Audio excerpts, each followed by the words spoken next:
Yo quisiera comenzar un poco en la clarificación de conceptos, porque a veces precisamente nos podemos separar incluso simplemente porque no le damos el mismo significado a las mismas palabras, que tienen muchas, pero que en estas conversaciones es clave puntualizar. ¿Qué es una reforma agraria? Claro, como reforma agraria yo podría pensar de todo. Hasta transformar el agua es parte de una reforma agraria, dado que el agua es un insumo básico de cualquier agricultura. Pero hay que entender lo que queremos decir por reforma agraria para entendernos, para discutirlo si se quiere. Pero no podemos evadir el concepto central de lo que significa en la historia de Colombia una reforma agraria. Tiene un origen histórico.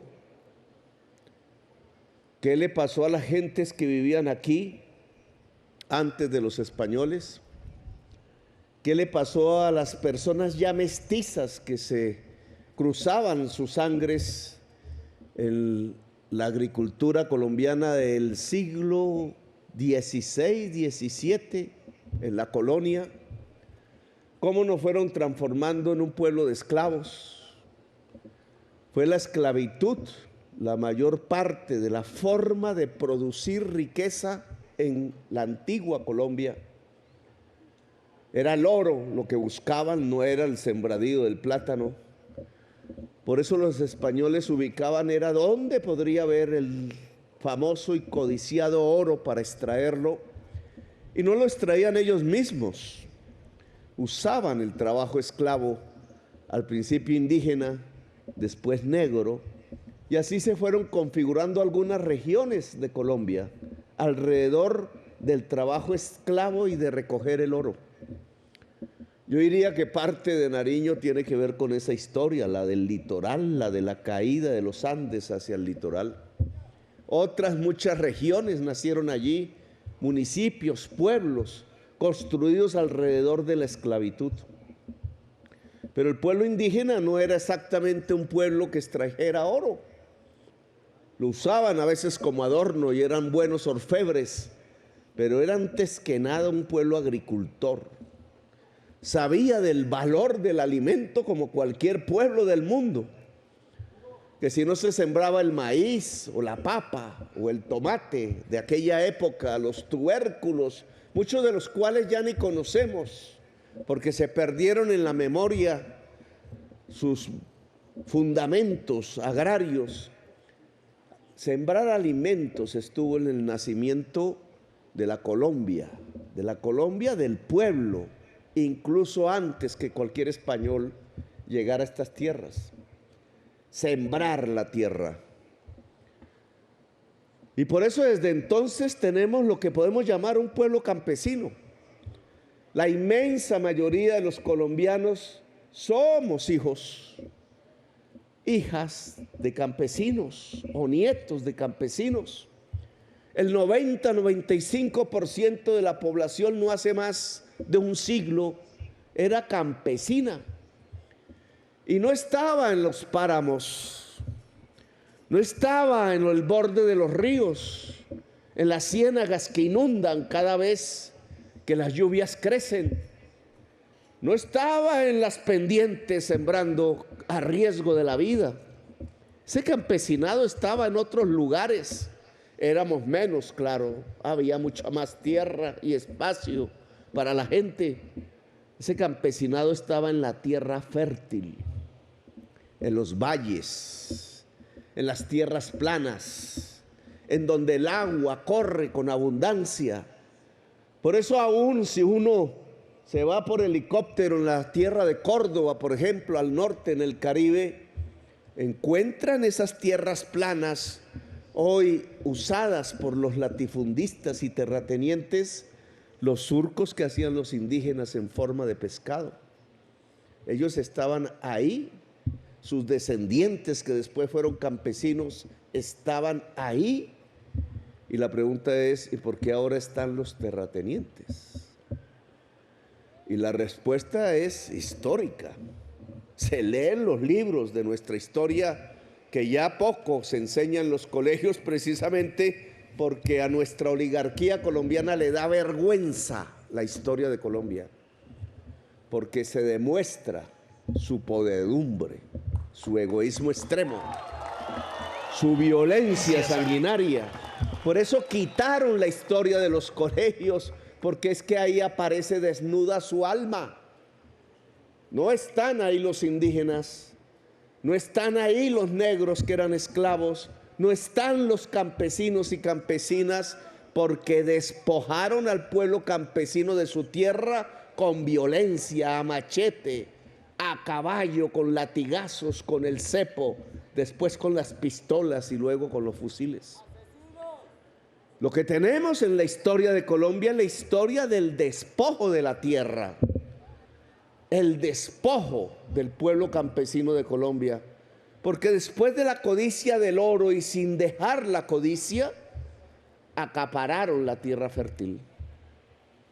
Por eso uno puede ir por todas esas tierras del Magdalena Medio, o las tierras del Caribe, o la mismísima sabana de Bogotá, o las tierras del valle geográfico del río Cauca, en donde estaban las tierras más fértiles de Colombia, y no encuentra campesinos. En las noches, en las carreteras, esas sí 4G, 5G, porque por donde van los latifundios van las carreteras de doble calzada, valorizando y sin cobrar un peso de valorización, valorizando, es decir, enriqueciendo a los actuales tenedores, pero a pesar de que es una inversión pública, no recuperando ese dinero de la inversión que queda en riqueza personal y particular del gran terrateniente de Colombia, que es parte de la gran oligarquía de Colombia. Se enriquecieron despojando, no se enriquecieron trabajando. Esa es la gran diferencia en la historia de Colombia. Muchas sociedades, incluida la de los Estados Unidos de Norteamérica, son sociedades que han construido su riqueza, y cuánta riqueza tienen, pero a partir de trabajar. Aquí fue a partir de despojar. Por eso la reforma agraria, y entonces quiero que se entienda con cabalidad, es retornar el camino de la historia. Es devolvernos en el despojo para que los descendientes campesinos de esas generaciones violentadas puedan tener de nuevo tierra fértil, puedan estar de nuevo en las tierras planas, puedan estar al lado de las carreteras 4G y beneficiarse entonces de la inversión pública, puedan estar cerca de los mercados y no tener la difícil opción de ver cómo una trocha puede atravesar las grandes cordilleras para llegar por fin a una gran ciudad donde vender la mercancía que es el alimento. Esa es la reforma agraria. Eso no se hace de la noche a la mañana. Eso implica organización profunda del pueblo campesino. En cierta forma, el pueblo indígena nos ha enseñado, pero a partir de su concepción, que es de siglos. Si hemos resistido 5 siglos, dicen ellos, podemos resistir décadas y más tiempo, siempre buscando la tierra, que para ellos no es la tierra fértil, es la madre tierra, que es otro concepto de la tierra al cual hay que respetar. Siempre mantener la idea de obtener la tierra que fue despojada en Colombia. No lo vamos a hacer a la fuerza, algunos lo propusieron, incluido yo hace un tiempo. No vamos a desatar una nueva guerra de las tantas que ya hemos vivido para reorientar la historia de Colombia hacia la justicia, es decir, hacia que ese hecho anómalo de un grupo pequeño y codicioso de personas que se dijeron después colombianas ha ejercido sobre la mayoría del pueblo campesino. Ahí quedan esas violencias para estudiarlas. ¿O qué pasó a mediados del siglo XX? No es sino que ustedes pregunten a los abuelos que aún sobreviven. ¿Qué pasó por allá en 1950, en 1960? Y escucharán siempre las historias del terror, por el cual estamos aquí, entre otras cosas. Porque cuando uno hace la historia, aparece una abuela o una mamá campesina que estaba en otra región. Aparece un padre o un abuelo o un bisabuelo que estaba en otra región. Y a veces se pregunta, ¿y cómo vinimos a parar aquí? Pues porque hubo un despojo, porque los sacaron, porque el terror y el miedo de la violencia los hizo cambiar de lugar, que no era el lugar donde nacieron, porque las historias pueden llenar una biblioteca completa de terror que, como todos sabemos aquí, no ha terminado. Ahí como que aprendieron apenas. Pero durante décadas de 1950, 1960 hasta la fecha, siguen amenazando con la masacre, siguen amenazando con el miedo, asesinan dirigentes, como aquí se ha dicho, por aquí, por allá, y lo hacen para que el pueblo tenga miedo, para que no se organice, para que no mire a través de las páginas de la historia hacia atrás y reclame lo que es suyo, porque la patria es del pueblo colombiano y de nadie más, y la tierra es del pueblo campesino desde el principio de los tiempos de esta república y de antes. No necesitamos desatar entonces otra guerra. Necesitamos es que el Estado haga la reforma agraria, que use el dinero público, que use su poderío, que use su fuerza legítima, porque por ella votó el pueblo, para que se haga una reforma agraria que significa que el pueblo campesino tenga más tierra. Y ojo con esto, no es para que tenga la actual tierra, eso es lo que nos dejaron. Yo veo miles de campesinos en los páramos. Claro, ya la costumbre hace que uno quiera quedarse en donde está. Pero ¿qué hacen miles de campesinos en los páramos? Arañar entre las rocas y disputarse un poco el agua que es de todos. Simplemente porque allá fueron llevados a la fuerza prácticamente en generaciones pasadas. El Estado colombiano debe entregarle más tierra fértil al campesinado. Y eso significa tierras planas y tierras con agua y tierras fáciles y tierras cercanas a las grandes vías de comunicación y tierras cercanas a los grandes mercados de la alimentación de Colombia y ojalá del mundo. Eso se llama una reforma agraria. Y este gobierno no cede en ese propósito. Fue el primer punto del acuerdo con la FARC. 3 millones de hectáreas dijeron. No es mucho. Colombia tiene 15 millones de hectáreas fértiles en manos del latifundismo improductivo. Debieron ser 15. Y ese debería ser el objetivo de la sociedad colombiana. Porque ¿qué pierde la sociedad colombiana si sus tierras fértiles son en verdad cultivadas para producir alimento? Lo que se vuelve es más rica, porque hay más materias primas para la industria, porque la alimentación baja de precio, porque el hambre desaparece y porque podemos tener uno de los grandes motores que nos articule a la economía mundial y no a partir del carbón, que es un veneno, o a partir de la cocaína, que es otro veneno. La reforma agraria no se puede arriar como bandera. A este gobierno le han querido impedir por todos los caminos, incluidos los interiores de la burocracia, el que se pueda hacer una reforma agraria. Y yo creo que la organización campesina, la existente, no debe bajar esa bandera. El criterio de territorio, ojo, y aquí metería el concepto de reserva campesina que se creó también en esas negociaciones de paz desde hace varios años. Concepto de territorio no puede negar la posibilidad de que el territorio se amplíe. No es pasar a la defensiva. Suena bien, yo quiero quedarme aquí, punto. Que no me molesten. Eso ya es un logro en Colombia.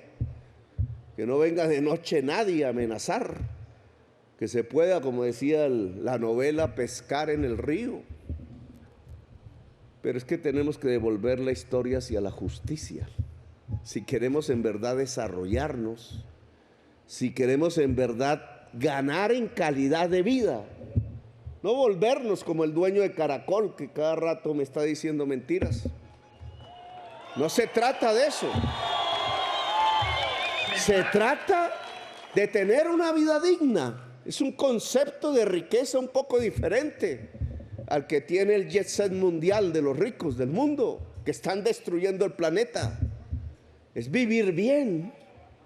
Es que los hijos puedan estudiar y ir a una universidad y estudiar lo que se les dé la gana, no lo que se le ofreció por aquí o por allá. Es que pueda haber un desarrollo humano. Es que podamos ser simplemente seres humanos dignos, pero un ser humano digno sin comida en el estómago y sin comida en el cerebro no es un ser humano. Es una persona a la que degradan, a la que conducen a la condición de esclavitud, como hace 5 siglos hicieron con Colombia. Reforma agraria entonces es mirar hacia adelante, no quedarnos solamente con lo que tenemos. Reforma agraria, y aquí lo dijo el líder López, es pensar en 10 millones de hectáreas. Yo sí creo, hoy el campesinado está en 2 millones de hectáreas en toda Colombia. Y de esas 2 millones, ¿cuántas son fértiles? La mayor parte de la tierra fértil está en manos del latifundismo improductivo. No produce ni una mata de yuca, ni una mata de café, por ponerme a tono con esta región. Tiene una vaca caminando cada 3 hectáreas, como excusa para decir que son productivos, pero lo único que les interesa es tener la tierra, porque es su caja de ahorros del excedente cocainero, porque la tierra fértil en manos del latifundismo es en realidad un lavado de activos de la mafia. Por eso mataron tanta gente. 100.000, 200.000, la cifra está por establecerse. Por eso desataron tanto terror y por eso hay millones de antiguos campesinos en las ciudades de Colombia, muchas de sus hijas conducidas al mercado de la carne. Tristes, porque un campesino vive feliz es con el surco y con el sol. Pues devolver esa historia es un propósito, y es un propósito de este gobierno. La reforma agraria tiene que articularse al concepto de territorialidad. Y ese decreto es el que quiero firmar. Y hay otro concepto que quiero particularmente analizar también con ustedes, que tiene que ver más con el siglo XXI, quizás con el XX, por ahí arrancó. Pero cuando uno mira zonas de producción de papa, por ejemplo, en Nariño, zonas frías, o en Boyacá, y encuentra que cada 2 años más o menos, se cultiva más papa de la que se consume, y el precio de la papa queda por debajo del costo de producirla, y vemos por televisión los campesinos tratando de vender un bulto de papa en la carretera, a ver quién compra, y alguna gente de la ciudad solidaria lo hace. Pero eso no debería ser así. Lo podemos observar con el caso del café, que toca con temas multinacionales, no solamente nacionales.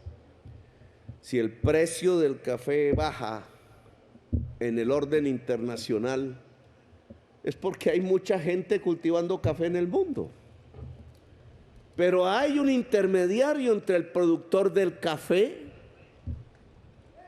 y el que vende en el centro comercial de los Estados Unidos, cuando sale molido y sale preparado para hacer, incluso venden café con marihuana en Nueva York.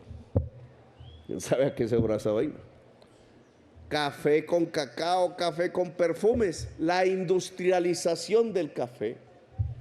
De cada dólar que venden no llega ni 5 centavos al productor inicial del café. No llega acá. Toda esa diferencia llega a la burocracia de la Federación de Cafeteros, que cada vez tiene menos, y llega sobre todo a las multinacionales que venden el café en el mundo y que procesan industrialmente el café. Y entonces aquí va quedando la pobreza, agarrarse del risco para ver si todavía produce cerezas e incluso abandonar el cafetal, porque sale mejor abandonarlo que mantenerlo por sus costos. Y entonces, ¿qué hacer ahí? Este es otro tema que hay que agregar al territorio, porque si en un límite del territorio lo que tenemos son unas condiciones en donde el campesino se va a empobrecer, pues el mismo campesino va a abandonar el territorio. Y se acabó todo el concepto de límite geográfico de una zona, porque no le pusimos atención a los procesos económicos de la producción de alimentos, no solamente en Colombia, sino en el mundo. Y un Estado tiene que estar allí atento a ello, y la organización campesina también. Nosotros le hemos llamado a eso, y por eso afinar los conceptos, industrializar. La realidad para que un campesino pueda mejorar su nivel de vida, incluso en la misma tierra sin aumentarla, es que pueda industrializar su producción. Pero aquí hay una trampa. Por ejemplo, si se siembra cacao, aparece el señor del chocolate diciendo: no, yo les compro el cacao. Solo hay 1 o 2 empresas de chocolate, pertenecen a ellos, y el campesino solo vende la materia prima. Desde ese punto de vista, el dueño del chocolate puede imponer el precio, reduciendo el costo, porque él va a ganar entre más se reduzca el costo. Y desde ese punto de vista, el campesinado no va a ganar en nivel de vida ni en calidad de vida, siempre será un campesino pobre. Ese tipo de industrialización no la queremos. Lo que estamos proponiendo es que el mismo campesinado sea dueño 100% o codueño de la industrialización. Y ese concepto tiene que quedar en el decreto de territorio, si no caemos en una trampa. Esto es complejísimo, sí, tiene alguna complejidad, pero es la tarea que el gobierno tiene que realizar con ustedes. Para esto hay que organizar cooperativas, empresas solidarias o como quieran llamarlas, incluso en grandes regiones del país, porque para poner una fábrica, por ejemplo, de leche, que es pasteurizada, que es en polvo, que no sé qué, pues se necesitan grandes cantidades de leche para que esa fábrica sea rentable. Esa fábrica, propiedad de un gran capital o propiedad de los mismos productores de la leche de la región. Y entonces tendríamos que tener una cooperativa de verdad de lecheros y de lecheras que sean dueñas a través de esa cooperativa de la planta que procesa la leche. La riqueza saldría del valor agregado de la leche, le dicen los economistas, porque tendría un mayor valor en el mercado y porque ese mayor valor le daría mayores ingresos a las familias productoras de leche. Por eso los campesinos de Nueva Zelanda, por allá lejos, junto a Australia, al otro lado de este planeta. Si hiciéramos el hueco, saldríamos allí. Con una poquísima tierra, son los grandes dueños del mercado de la leche del mundo. Sus hijos van a las mejores universidades del planeta, porque sus ingresos les son tan suficientes, a pesar de que no tienen grandes cantidades de tierra. ¿Cuál es su magia? Sacar la leche bien sacada y tener las empresas que la transforman de su propiedad colectiva. No es que las vacas sean de propiedad colectiva, no es que la tierra sea de propiedad colectiva, es del granjero o de la granjera. Pero allí donde se industrializa, que hay que tener mucha leche y por tanto mucha asociación de productores, ahí aparece la economía solidaria. El territorio tiene que tener eso. Llámese cebolla, llámese café, llámese cacao, llámese maíz, etcétera, etcétera, etcétera. Tenemos que lograr que el gobierno nacional ponga el billete en forma de crédito subsidiado o no, para que el campesinado pueda ir montando las factorías de la industrialización de sus productos. Y ustedes pongan la organización, porque sin organización no podemos industrializar nada. Un campesino no puede industrializar el café en su propia casa, sino de a poquito quizás. Pero los grandes procesos, como vender el café al consumidor final en Europa o en Estados Unidos, tenemos que hacerlo en la región. Y eso implica poder campesino en la región. Eso implica poder, amigos y amigas. Y el poder es poder del conocimiento, poder sobre el dinero público, poder sobre el territorio, poder organizativo de la comunidad. Quería explicar estos dos conceptos para que tengamos claro hacia dónde vamos. No solo en lo que queda de este gobierno, que aún queda bastante, sino que en lo que hay que profundizar en el próximo gobierno, porque en el 2026 tenemos que volver a ganar.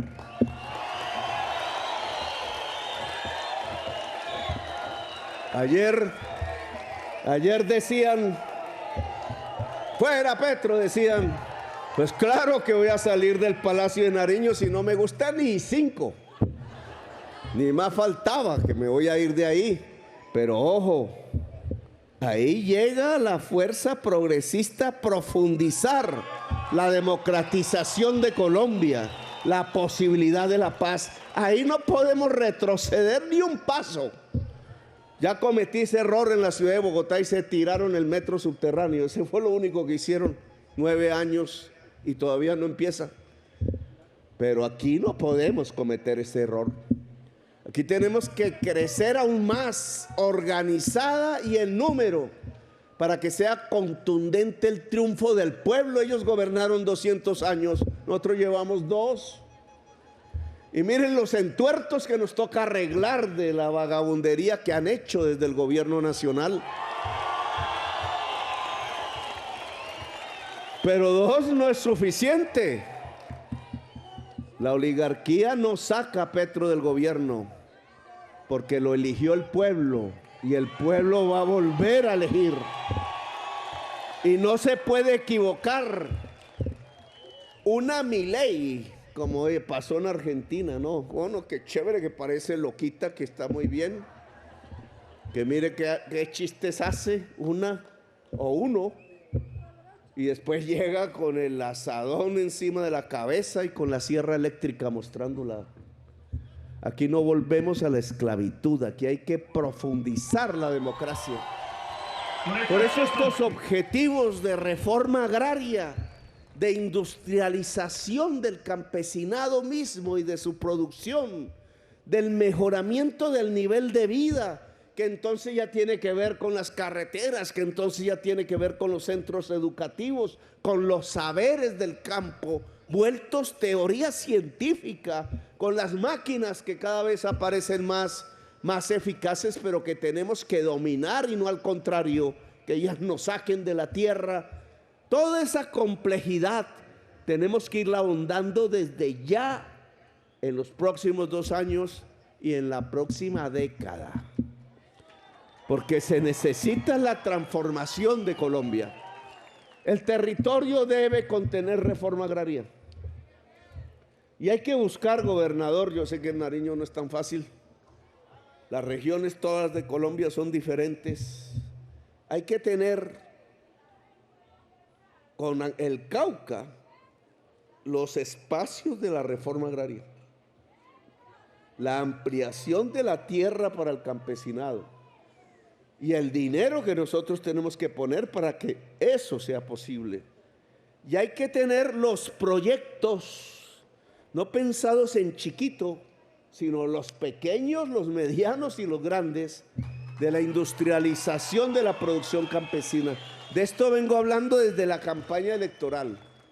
Y hemos avanzado en algunos temas, no voy a decir que no, pero no al ritmo suficiente.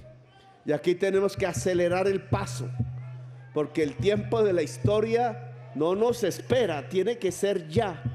Y en la medida en que tiene que ser ya, hay que tomar las decisiones. Tomar las decisiones para tener un mejor país.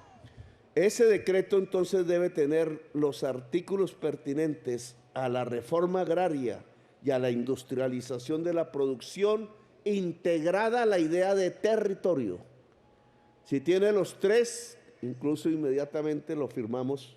Si no, lo hacemos en el día de mañana para que ustedes puedan configurar esos artículos en el decreto que va a expedir este gobierno y que será apenas la primera fase de lo que queremos. Aquí está el agua de Colombia. Ustedes son supremamente importantes. Si este territorio todo desaparece, sus gentes desaparecen, la violencia los devora, o la politiquería, o el engaño, o los cambios del clima que ya se están produciendo, Colombia pierde toda su agua. Este agua aquí es, alguien dirá, un milagro. Son los vapores del Océano Pacífico que llegan aquí y son los ríos voladores de la selva amazónica. Si desaparece la selva del Pacífico, la más biodiversa del mundo, o desaparece la selva amazónica, desaparece el agua en esta región y desaparece el agua de Colombia. Ahí la importancia del cuidado del planeta y de una mentalidad que tiene que articular nuestro deseo de vivir mejor con nuestro deseo de que no desaparezca la vida en el planeta Tierra. Así que gracias por haberme escuchado, muy amables. Los voy a invitar, ahora que se pusieron de moda las marchas, a una marcha por algo importante: la paz de Colombia, la paz de la región. Todos sabemos lo que está pasando en el territorio. Todos sabemos que las economías ilícitas empiezan a reemplazar las economías lícitas. Y ese es el acabose de Colombia. Nosotros lo que queremos es que el mundo del trabajo y del saber en una sociedad justa sea la posible para la sociedad colombiana, y eso implica paz, eso implica dejarnos de matarnos entre nosotros, porque cada soldado, cada policía, cada guerrillero que diga que es guerrillero, cada paramilitar por ahí, cada incluso miembro de una banda no es más sino un pobre. No es más sino una persona hija de trabajadores, incluso hijos de la misma región. ¿Qué hacemos matándonos entre nosotros cuando lo que tenemos es que conquistar el cielo en el sentido de transformar a Colombia? La paz es fundamental para que el pueblo colombiano se una, y la unidad es fundamental para cambiar el país y su historia y hacerlo más justo. Por tanto, la marcha que proponemos es la marcha por la paz de todo el suroccidente de Colombia. No le vamos a demostrar a ninguna y ninguno de los Milei que somos más. Ellos lo saben de antemano. No tienen que coger la cámara ahí para ver cómo queda, no que salen los huecos de la plaza. Eso nos importa un comino. Lo que tenemos que demostrar es la contundencia y la fuerza del pueblo colombiano. Y comienza con los vientos del sur, como lo he dicho. Que aquí el cambio se puede dominar, cooptar, dicen. Que el cambio se puede aplazar, que eso Petro es un poco bobo y deja pasar el tiempo. No, señores. Aquí me eligieron para hacer el cambio. Y es el mandato popular. Y al pueblo se le respeta, no se le engaña más. Y vamos a mostrar cómo se le respeta al pueblo a través de su unidad y fuerza. Y comienza en Nariño y en el Cauca y en el Valle del Cauca, la gran marcha por la paz del suroccidente colombiano, en donde espero que cada organización existente, llámese comunal, llámese campesina, llámese magisterial, sindical, juvenil, femenina, etcétera, organice en cada municipio los comités, las coordinadoras populares diversas, que todo entre para organizar no solo la movilización, sino para organizar el poder popular. Territorio tiene que ver con poder. ¿De quién es el poder en el territorio? ¿Y de quién es el poder en Colombia? Pues en una democracia tiene que ser del pueblo, y eso es lo que nosotros queremos. Por tanto, vamos a mostrar ese poder popular del suroccidente de Colombia a toda Colombia. No para asustar a nadie, a las Milei, no. Sino para hacer que nos imite el resto del pueblo de Colombia, y entonces los cambios que se están haciendo sean irreversibles y se profundicen aún más, de tal manera que reforma agraria sea posible, de tal manera que la salud sea posible, de tal manera que la pensión sea posible, de tal manera que la educación para todas y todos sea posible, de tal manera que convivir con la naturaleza en Colombia sea posible, de tal manera que la paz de Colombia sea posible. Gracias, muy amable, por haberme escuchado.